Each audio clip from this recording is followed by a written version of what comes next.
Hi guys, welcome to How To Library. Today I'm gonna show you how to enhance your playlist on Spotify.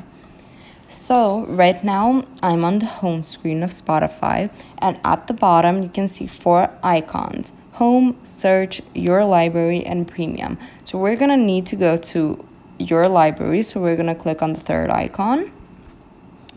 And now you need to pick the playlist you want to enhance.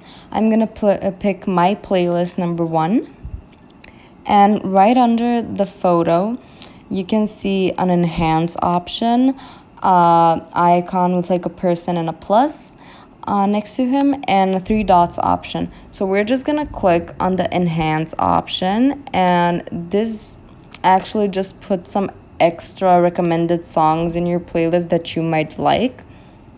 And it's very easy to turn off also. You can just like click it again and it's turned off. So that's how you enhance your playlist, guys. Thank you for watching. Do click the like button if this video helped you, and subscribe to our channel for more helpful videos. Bye guys.